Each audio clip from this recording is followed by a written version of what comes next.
आज आम प्रस्तुत करवा ठेला स्टाइल रे गुपचुप प्रस्तुत करवा। सबू गुपचुप आमर ये फुल तो देखु मु तेल आपण मानक एड करी देखा केते बढ़िया पूरा फुलुची। तो ताको प्रेस भी करने को पड़ुनी। पूरा सिक्रेट ट्रिक सहित आज आम प्रस्तुत करवा गुपचुप। केवल गोटे सामग्री रे गुपचुप बनिकी रेडी हो खाइबा को बहुत स्वादिष्ट लगे। तो देखु केते पूरा क्रिस्पी बनी सहित देखु ये पूरा राग पुणी चटपटा टेस्टी गोटे ये खटा पानी तो बहुत स्वादिष्ट लगे। तो चलतु लेट नक रेसिपी प्रस्तुत करवा। वीडियो जदि पसंद आसो लाइक करेंगे शेयर करेंगे चैनल जदि नुआ अच्छा सब्सक्राइब करने को जो मैंने भूलें। नमस्कार जय जगन्नाथ झिली कुकिंग को आपण मानक अनेक अनेक स्वागत। प्रथमे आम गोटे ये थाली नवा थाली रे आम एड करदे सुजी। तो जेहेतु आज आम सुजी गुपचुप प्रस्तुत करवा तो केवल सुजी रे ही प्रस्तुत करवा। तो ये मुझे 2 गिना सुजी नहीं आते गरम गरम तेल एड करवा। बड़ 2 ରୁ 3 चामच तेल एड करवा। तेल जेहेतु गरम अच्छी तो आम चामच साहाय्य आम ये प्रोसेस रे मिक्स करदे टी हल्का ठंडा हो सारा पर हाथ साहाय्य आम जमीक सबुतक सुजी रे पूरा तेल पूरा मिक्स हो प्रोसेस रे हाथ साहाय्य टी मिक्स करदे। मिक्स कर जमी आपने खास्ता बनाऊँ से प्रोसेस रे हाथ रे टी देखो ये प्रोसेस टी क्रश करदे। तो टी हल्का खास्ता बनी सारापर आम से एड करवा पानी। तो केवल सुजी आउ 2 ରୁ 3 ଚାମଚ तेल रे आज गुपचुप बनिकी रेडी हम। पूरा सिक्रेट ट्रिक है देखिए गरम गरम जब तेल को एड करेंगे ताहले देखिए गुपचुपटा पूरा क्रिस्पी बन। तो ये देखो मु 2 गिना सुजी रे गोटे गिना पानी एड कर फुल मेजरमेंट रे बनइबे माने जेकोसी कप बा गिनार मेजरमेंट रे प्रस्तुत करेंगे। जदि 2 गिना नौ सुजी ताहले गोटे गिना पानी एड करेंगे बा ये जब 3 गिना आपण मैंने नौ सुजी ताहले 1.5 गिना पानी एड करेंगे। एड करी प्रोसेस टी मिक्स करदे। मिक्स करी आपको रेस्ट पे आम गोटे कभर को बंद करदे। आपको आम रेस्ट पे पूरा 15 मिनट पे रखीदे। से भितर सुजी गुड़ाक पूरा फुली से पानी को पूरा एब्जर्व करदे। तो आपको आम गोटे चकटी गोटे सफ्ट डो बनवा। तो ये चलतु आग प्रणाली प्रस्तुत करवा। कि ये देखो 4 ରୁ 5 पीस सुखिला लंका अल्प टिके जीरा को मिक्सर ग्राइंडिंग करदे। टी हल्का भाजी देती ग्राइंडिंग कर साइड रखीदे। ये देखो पुणी थे आउ गोटे जार नवा से किसी कंचा लंका पुणी अल्प टिके से एड करदे आम धनिया पत्र आ तेंतुली तेंतुली को एड करी आम मिक्सर ग्राइंडिंग करी गोटे बाउल को एड करदे से पेस्ट को। तो पुणी थे से जार को आम क्लीन करी गोटे जार पानी दवा जी आपण मैंने खटा पानी बनवाक चाहूे से अनुसार से धनिया पत्र कंचा लंका तेंतुली एड करेंगे। पुणी थे लेंबू लेंबू को देखो ये मुझे पीसेस रे कटिंग करी एड कर गोटे फड़ा लेंबूर रस को एड करवा जमीक फ्लेवरटा बहुत बढ़िया आसो आ चटपटा लगे खावाई। पुणी थे आम जो बनईकी रखी जीरा सुखिला लंकार पाउडरटा ताको आम से एड करदे। ये देखो आप नोटिस करें मुझे सुखिला लंका को पूरा को पेस्ट बनईनी केवल चिली फ्लेक्स बा दरकुटा रखी। तो मुझे आम ये गोटे चामच ही एड करवा जेहेतु कंचा लंका भी एड अच्छी। तो ये आम स्वाद अनुसार देदेबा लुण लुण को एड कर पुणी थे टी भलसे आपको मिक्स करदे। मिक्स कर सारा पर यही खटा पानी को आम ए साइड रखीदे। बहुत चटपटा थिला राग भी थिला बहुत स्वादिष्ट लगुला। जदि आपण मैंने चाहिए ये चाट मसला भी एड करेंगे ना आमचूर पाउडर भी एड करेंगे। तो ये कौन करवा ताको आम साइड रखी सारा पर ये देखूँ 4 ରୁ 5 पीस मुझे सिझा आलू तार चोपा को बाहर कर देछि। छोट छोट पीसेस रे कटिंग करी कंचा लंका एड कर राग खाइबे से अनुसार एड करेंगे। पुणी थे जीरा लंकार से पाउडर को आम एड करवा पुणी धनिया पत्र को छोट छोट पीसेस रे कटिंग करी एड करवा आ देदेबा स्वाद अनुसार लुण हाथर हेल्प रे आम भल से टिके चकुड़ी दबा चकुड़ी करी आपको गोटे आम चोखा बनईकी रेडी करदे। तो देखो ये देखिए आलू चोखाटी बनइबे ना बहुत स्वादिष्ट लगे। आपड़ चाहिए ये मटर भी मिसई पारे किंतु मुझे केवल आलू चोखाटा सिंपल तरीका प्रस्तुत कर जेहेतु बिना पियाज रसुन आज प्रस्तुत कर तो ये मुझे पियाज को स्किप कर चाहिए छोट छोट पीसेस रे कटिंग करी पियाज भी ये करेंगे। तो देखो आलू चोखाटी भी आमर बनिकी रेडी हो सारा गुपचुप। तो आपको आम साइड रखीदे से भर देखो ये 10 ରୁ 15 मिनट जेहेतु हो सारा। तो ये देखो सुजीटा केते बढ़िया पूरा फुली जाइए आ टोटाल भी पानी नहीं से सबुतक पानी को पूरा एब्जर्व कर देछि।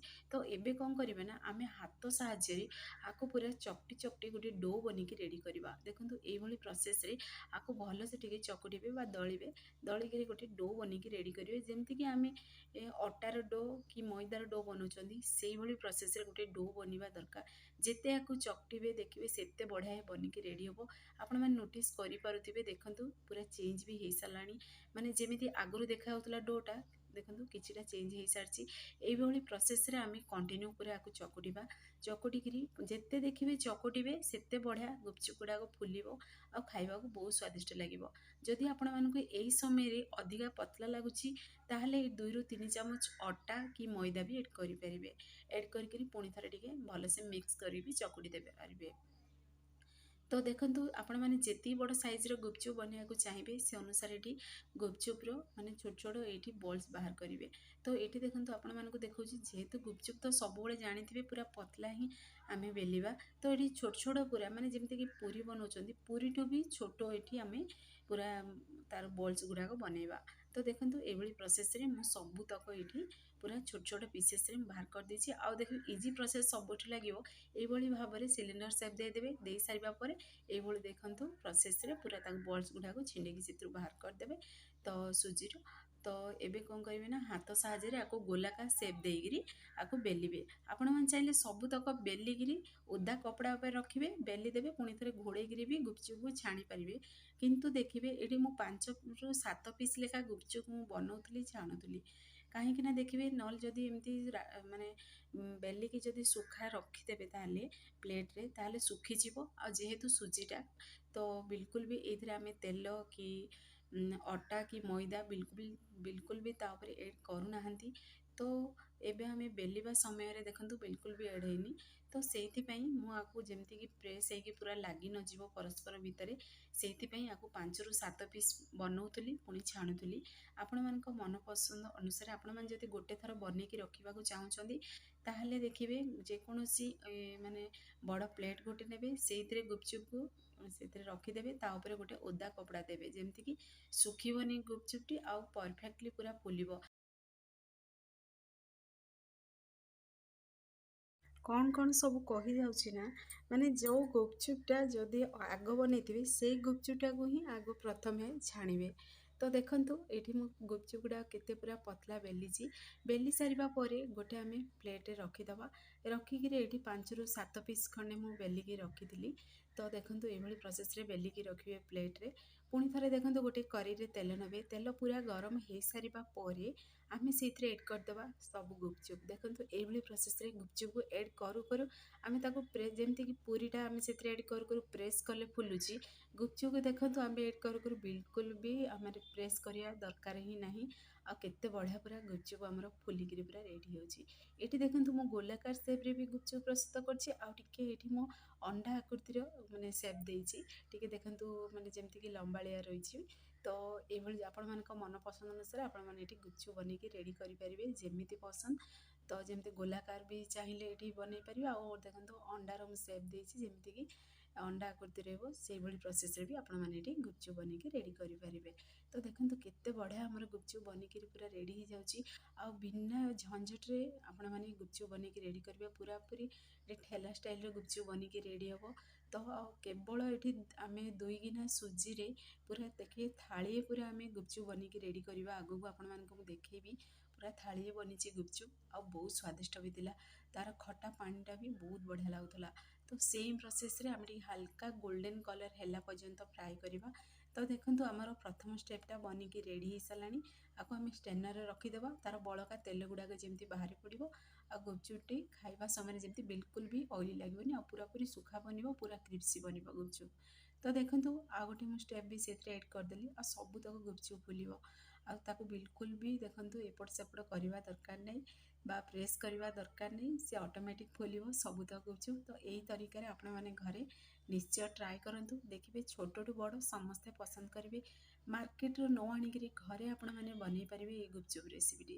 ତ ପୁଣି ଥରେ ଦେଖନ୍ତୁ ଆପଣମାନଙ୍କୁ ଦେଖେଇ ଦେଉଛି ପାଖରୁ ମୁଁ 3ରୁ 4 ଥର ଆପଣମାନଙ୍କୁ ତେଲରେ ଏଡ଼୍ କରିକି ଦେଖେଇଲିଣି।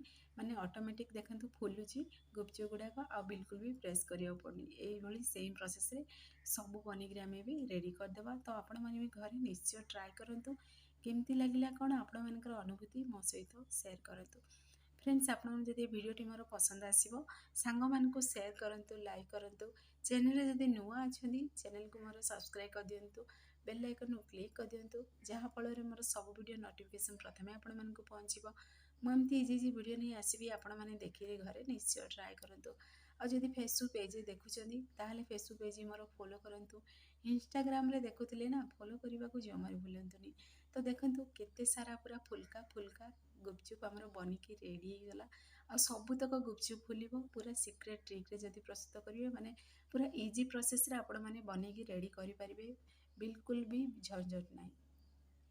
ଆଉ ଯଦି ପ୍ରଥମ ଥର ବି ପ୍ରସ୍ତୁତ କରୁଛନ୍ତି ନା, ପରଫେକ୍ଟ ବନିକି ରେଡ଼ି ହେବ। ମୋର ଏଇ ତରିକାରେ ଘରେ ଥରେ ମାତ୍ର ଟ୍ରାଏ କରନ୍ତୁ, ଦେଖିବେ ପରଫେକ୍ଟ ବନିକି ରେଡ଼ି ହେବ। ଆଉ ବନେଇକିରି ମୋତେ କମେଣ୍ଟ ମାଧ୍ୟମରେ ଆପଣମାନଙ୍କର ଅନୁଭୂତି ନିଶ୍ଚୟ ମୋ ସହିତ ସେୟାର କରନ୍ତୁ।